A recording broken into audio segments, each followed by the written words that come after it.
warahmatullahi wabarakatuh. Saya Resta Naviana Putri. Di sini saya akan menjelaskan tentang uji normalitas, regresi, dan korelasi. Di sini saya memiliki data jumlah produksi bulanan dan jam kerja. Data ini akan saya inputkan ke dalam SPSS. Dari data ini untuk variabel X adalah jumlah produksi bulanan karena sebagai faktor yang mempengaruhi atau menentukan jam kerja. Sedangkan variabel Y-nya yaitu jam kerja karena sebagai hasil yang dipengaruhi oleh jumlah produksi. Lalu untuk langkah selanjutnya kita menginput data tersebut ke SPSS. Nah, untuk yang pertama pastikan kita masuk ke dalam variabel view. Untuk kolom name kita isi X, kolom desimal kita isi 0, untuk label kita isi produksi. Lalu untuk variabel Y dengan langkah yang sama seperti kolom X. Untuk label kita isi jam kerja. Lalu untuk langkah selanjutnya kita menuju data view. Nah, di sini terdapat perubahan nama yaitu menjadi X dan Y. Lalu kita isikan data yang ada di Excel tersebut ke dalam SPSS. Untuk langkahnya seperti video tersebut.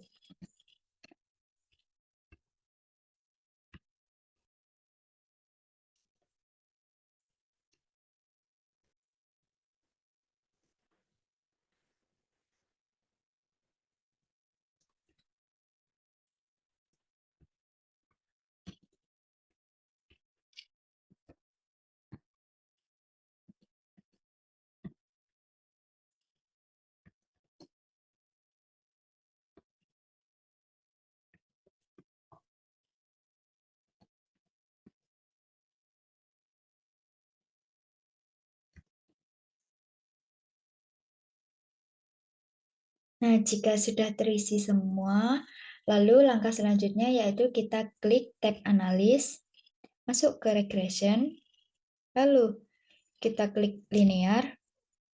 Nah, untuk kolom produksi ini sebagai independen dan untuk jam kerja sebagai dependent. Nah, lalu kita klik save. Untuk residual, kita centang yang unstandaris, lalu kita continue, lalu ketik OK. Lalu kita kembali ke data view. Nah, dalam data view, terdapat satu kolom baru yaitu kolom res 1 atau kolom residu. Langkah selanjutnya yaitu kita klik analis, non-parametric test, legasi dialog, ketik satu sampel KS, lalu kita pilih yang unstandaris residu. Nah, pastikan untuk tes distribution-nya kita klik yang normal. Lalu OK. Nah, lalu muncul output berupa tabel one sampel Kolmogorov-Smirnov. Dari sini kita dapat mengetahui apakah data ini berdistribusi normal atau tidak. Nah, dasar pengambilan keputusan uji normalitas, jika nilai signifikan lebih dari 0,05, maka nilai residual berdistribusi normal. Jika nilai signifikansi kurang lebih dari 0,05, maka nilai residualnya tidak berdistribusi normal.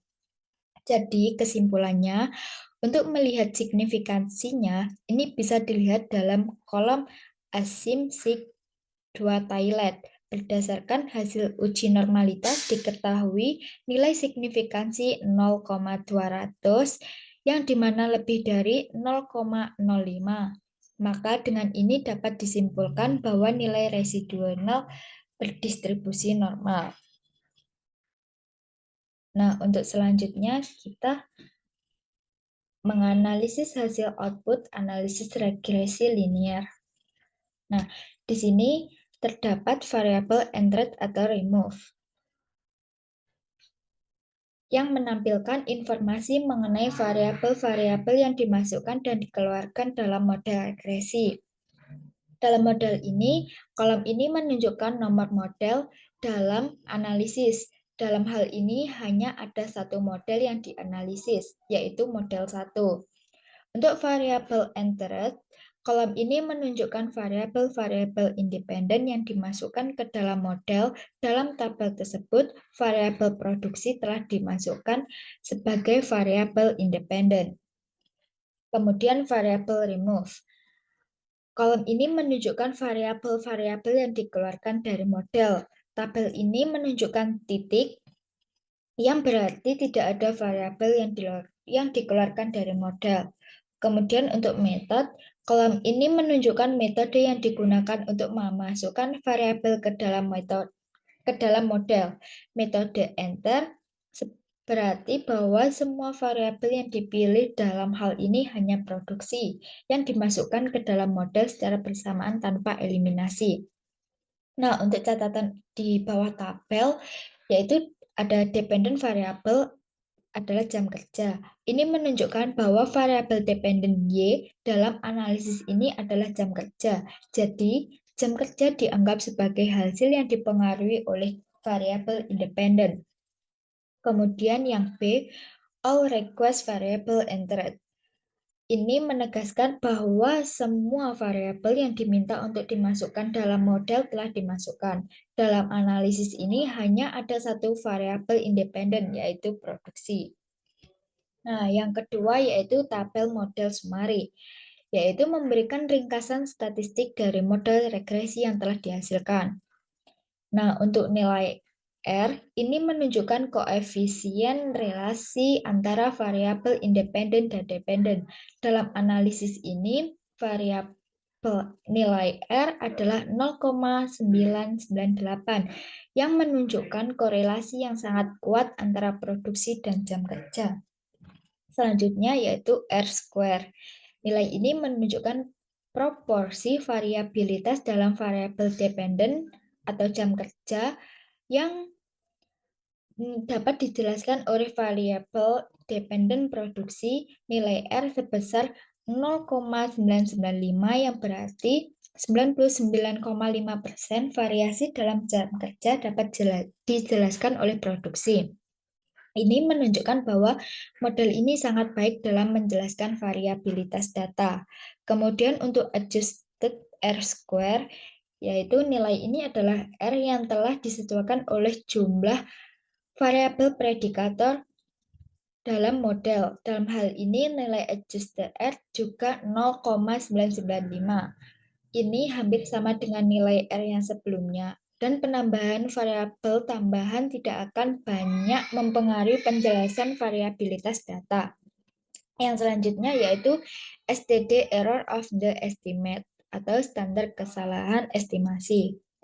Nilai ini mengukur standar deviasi dari kesalahan prediksi dalam model regresi. Dalam analisis ini, nilai standar kesalahan estimasi adalah 2,940.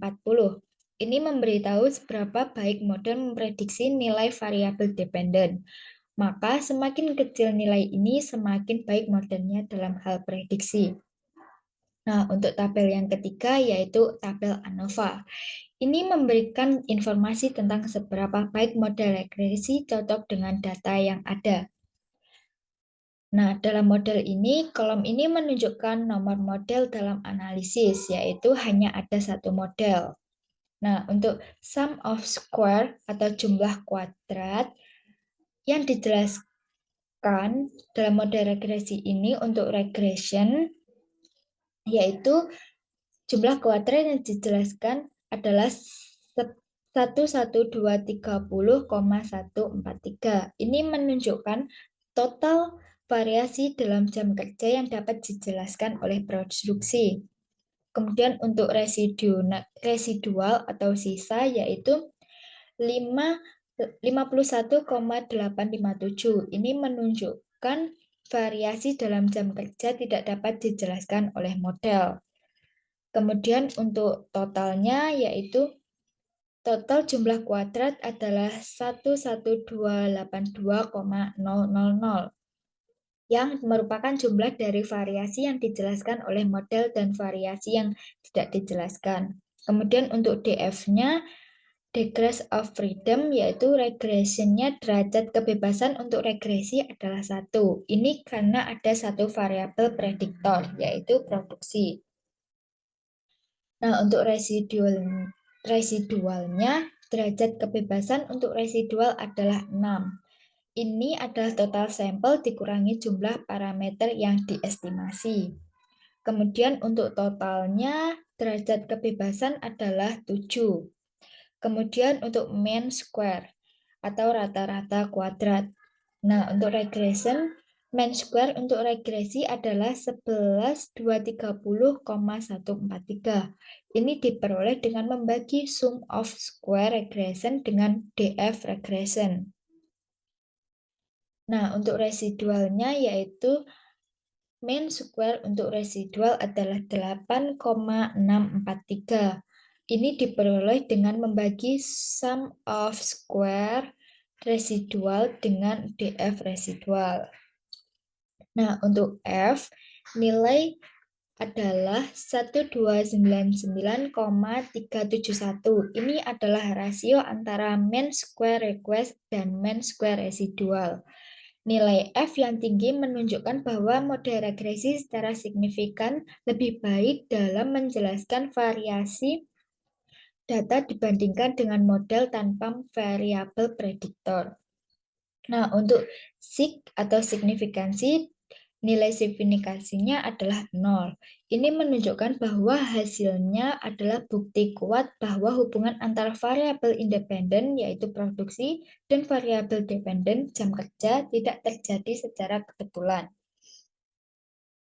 Nah, untuk selanjutnya yaitu tabel koefisien. Hasil dari analisis regresi linear yaitu terdapat dependent variable, yaitu yang digunakan adalah model jam kerja. Untuk unstandarized koefisien B-nya, konstan intercept-nya nilai konstanta atau intercept adalah 9,668. Ini berarti jika variabel independen atau produksi adalah 0, maka nilai prediksi dari variabel dependen jam kerja adalah 9,668. Nah, untuk produksinya, koefisien untuk produksi adalah 2,007. Ini berarti setiap peningkatan 1 unit dalam variabel produksi akan meningkat variabel jam kerja sebesar 2,007 unit. Untuk standar koefisien errornya konstan, standar error dari konstanta adalah 2,777. Untuk produksi, standar koefisien produksi adalah 0,056. Kemudian standar risk koefisien beta, yaitu produksi. Nilai beta yang dinormalisasi untuk produksi adalah 0,998 yang menunjukkan bahwa variabel produksi memiliki pengaruh yang sangat kuat terhadap variabel jam kerja dalam skala standar. Kemudian untuk t-value yaitu konstan, nilai t-nya untuk konstantanya adalah 3,481, untuk produksinya adalah 36,047. Nilai T yang tinggi ini menunjukkan bahwa koefisien produksi sangat signifikan secara statistik. Kemudian untuk significance, yaitu konstannya dengan nilai 0,013, karena ini lebih kecil dari 0,05, maka konstanta signifikan secara statistik. Untuk produksi, nilai signifikannya adalah 0,000 karena nilai ini jauh lebih kecil dari 0,05. Maka koefisien produksi sangat signifikan secara statistik. Kemudian untuk tabel yang selanjutnya yaitu tabel residual statistik. Nah, dari hasil analisis regresi yaitu predict value yaitu dengan minimum 49,81. Ini adalah nilai prediksi terendah dari variabel dependen jam kerja. Nah, untuk maksimumnya, yaitu nilai prediksi tertinggi dari variabel dependennya adalah 170,24.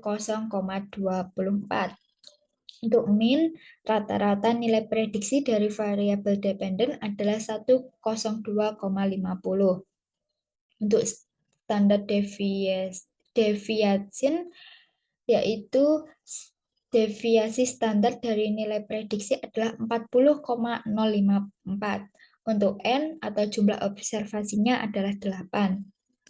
Kemudian yang kedua yaitu residual, yaitu dengan minimum residual atau kesalahan prediksi terkecil adalah negatif 2,955.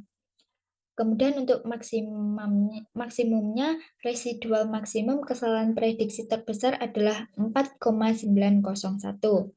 Rata-ratanya residual adalah 0,00 yang menunjukkan bahwa model tidak memiliki bias prediksi sistematis. Untuk standar deviasinya adalah 2,722 dan untuk jumlah observasinya adalah 8.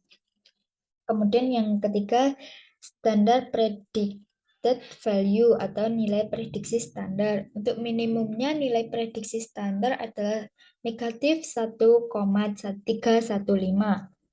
Untuk maksimumnya 1,69 dan minnya atau rata-rata 0,00. Untuk standar deviasinya 1,00 dan untuk jumlah observasinya sama yaitu 8. Nah, untuk yang keempat yaitu standar maksimum. Untuk minimumnya residual standar minimum adalah negatif 1,005, untuk maksimumnya 1,667 dan minnya 0,000. Untuk standar deviasinya yaitu 0,926. Untuk jumlah observasinya yaitu 8.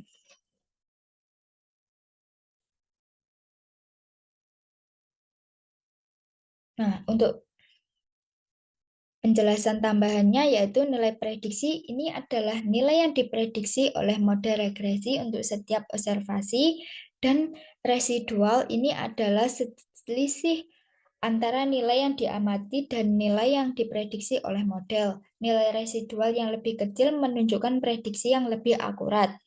Sedangkan nilai prediksi standar adalah nilai prediksi yang dinormalkan. Biasanya untuk memudahkan analisis statistik lebih lanjut. Nah, untuk residual standarnya yaitu residual yang dinormalkan, yang biasanya digunakan untuk mengidentifikasi outlier dalam data. Nah, untuk secara keseluruhannya, residual statistik ini membantu mengevaluasi sejauh mana model regresi sesuai dengan data yang diamati, nilai rata-rata residual yang mendekati 0, dan deviasi standar yang tidak terlalu besar menunjukkan bahwa model memiliki performa yang baik. Nah, untuk selanjutnya kita ke langkah analisis korelasi, yaitu kita klik tab analisis, correlate, kemudian bivariate. Nah, ini untuk kita memasukkan variabel X dan variabel Y, lalu klik OK, maka hasilnya akan muncul tabel correlation. Nah, tabel correlation ini adalah hasil dari korelasi Pearson antara variabel produksi dan jam kerja. Berikut adalah penjelasannya. Nah, dalam Pearson correlation atau korelasi Pearson, produksi nilai korelasinya adalah 1, yang berarti ada korelasi sempurna antara variabel produksi dengan dirinya sendiri. Nah, untuk produksi dengan jam kerja, yaitu nilai korelasinya adalah 0,998. Ini menunjukkan bahwa ada korelasi positif yang sangat kuat antara produksi dan jam kerja. Semakin tinggi produksi, semakin tinggi pula jam kerja. Nah, untuk jam kerja dengan produksi, nilai korelasinya juga 0,998. Korelasi ini simetris, jadi nilai ini sama dengan korelasi antara produksi dan jam kerja. Kemudian jam kerja dengan jam kerja, yaitu nilai korelasinya adalah 1. Yang berarti ada korelasi sempurna antara variabel jam